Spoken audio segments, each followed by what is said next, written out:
Welcome, ladies and gentlemen, to Pro Wrestling Throwdown for the week of December 19th, 2020. This is Luke the Big Dog Williams. I'm Caleb Black, our in-studio producer, the mighty Max Fury, and it's time for This Week in Wrestling.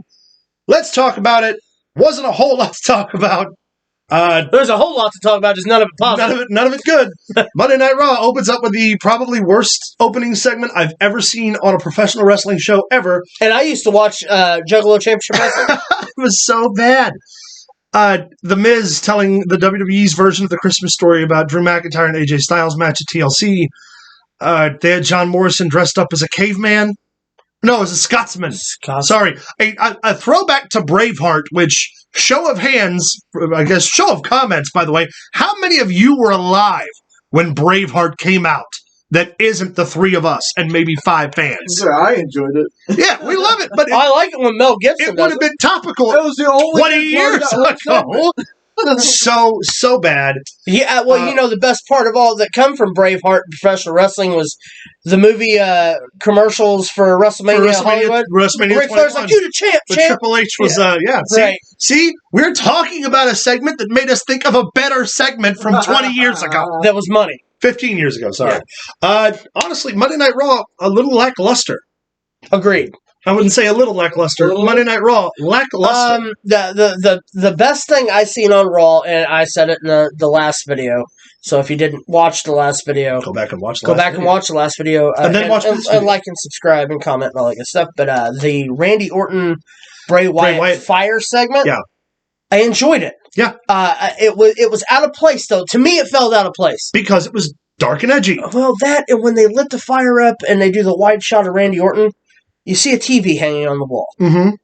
And it's just like, it takes you out of it. Like, it's dark and mysterious until that fire went up. When that fire went up, you can see the monitors on the walls. Yeah. It was just like, this should have been done outside. Yeah. Outside would have been a good way to do it. Or something. You know what really kills me, Monday Night Raw? Vince McMahon? Well, him. But the fake crowd sounds. So bad. They just take me out of it. Yeah. And like here's the other part. Monday Night Raw, they open up with that segment, and then AJ Styles and Sheamus have a really good match.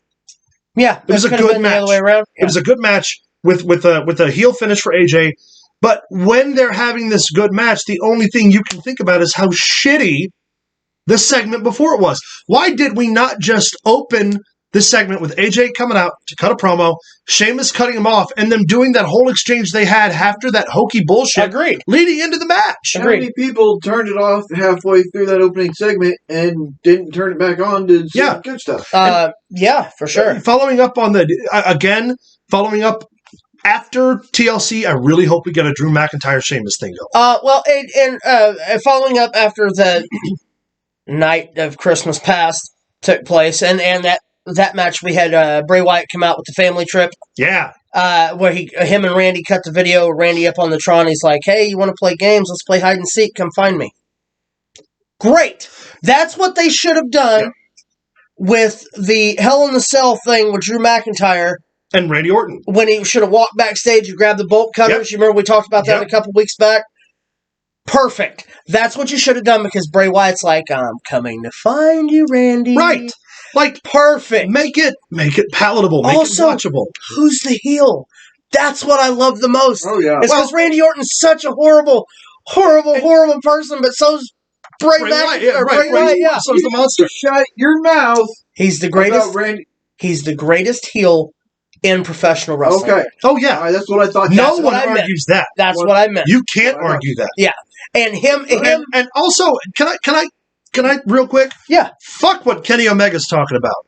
Randy Orton is the number one wrestler in the business today.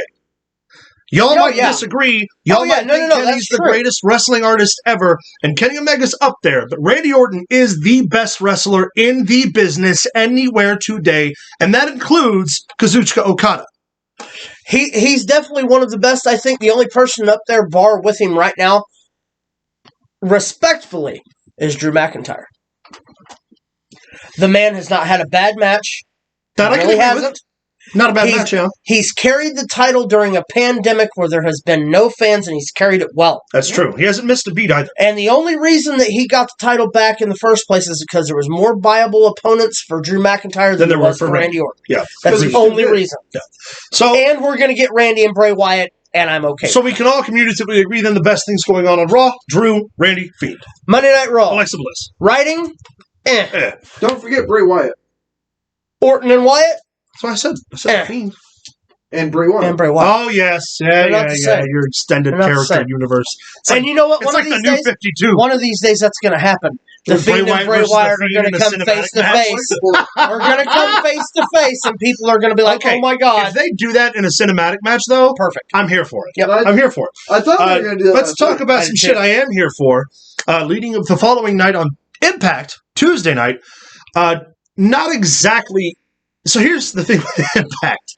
They're still doing Impact-like things. Yes. Okay, we get that 750,000. They took their viewership. I love Shivani on Dynamite Wednesday night when he was like, it's a real good thing. Kenny Omega took AEW or Impact's viewership up from 1 person to 6. Yeah, that's pretty good. Their standard number, about 125,000. 2 weeks ago, Impact, when Kenny Omega was on it, 750,000. All of AEW's audience tunes in, right? And then it drops. Why then? But it picked up again because Kenny was on this week. You know you're pulling in a haul, and this week they did it the right way. This week they had the match with Carl Anderson and Chris Sabin. They had the match with Josh Alexander and someone. I think. I can't remember. Doesn't matter. The point is, I remember the Carl Anderson-Chris Sabin match. I remember the end segment with Kenny Omega finally getting some heat on Rich Swann with a punch to the face, setting up for the 6-man tag match at Hard to Kill.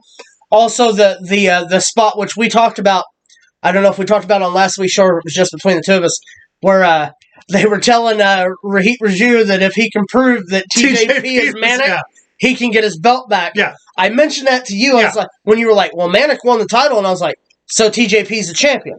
You know, they could at least try to disguise him.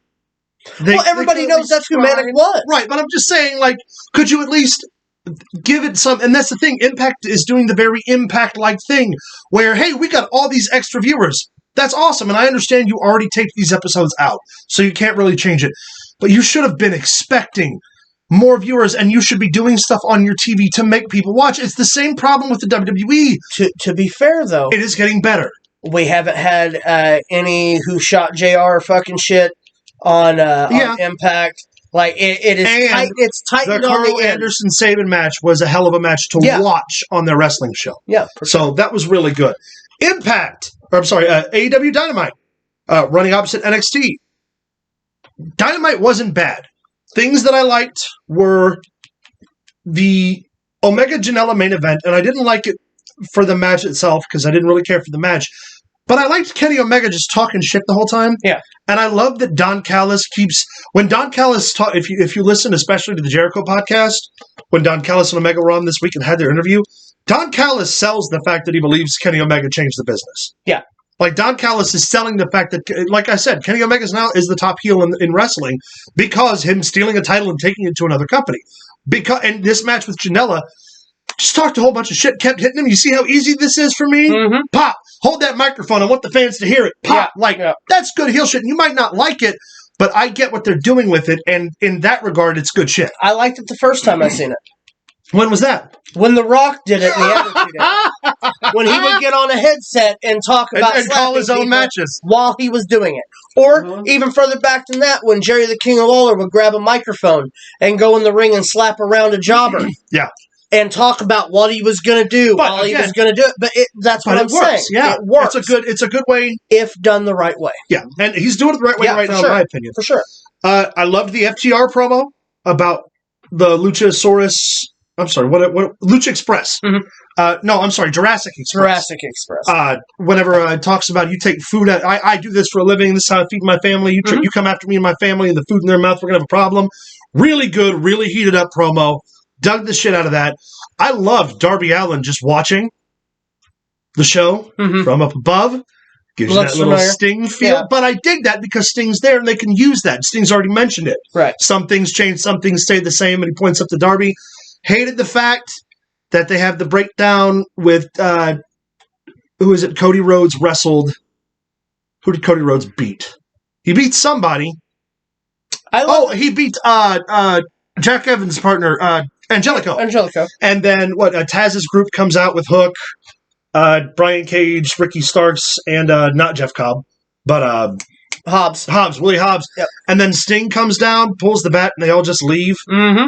Like you've got a big group of big badasses, and no offense to Sting and his grandeur, but you ran away from a 61-year-old man by himself.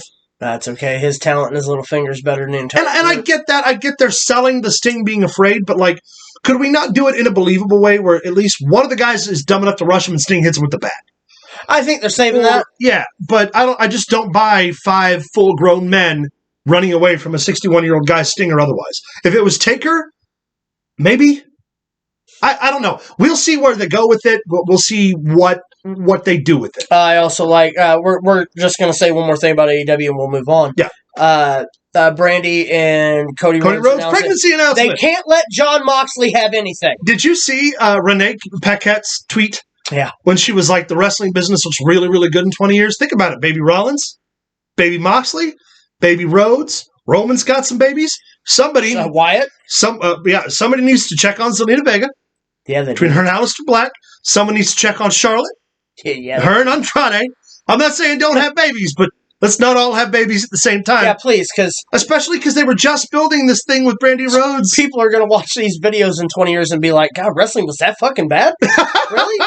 Right, that's what we're talking. We're talking about pregnancy and My dad told me 2020 never happened. This is why. All right, guys, that's going to end us here at part 1. Stay tuned for part 2. Don't forget to like and subscribe. Let us know in the comments down below what you thought so far about Raw, Impact, and AEW. Make sure to email us at prowrestlingthrowdown@gmail.com. Make sure to find us on Facebook at facebook.com/prowrestlingthrowdown. Make sure to follow us on Twitter at prowrestlingtd. Don't forget, we resume live streaming on Twitch January 9th. So find us there at Pro Wrestling Throwdown via Twitch. Stay tuned for What's News in Wrestling. This Week in Wrestling Part 2 coming up.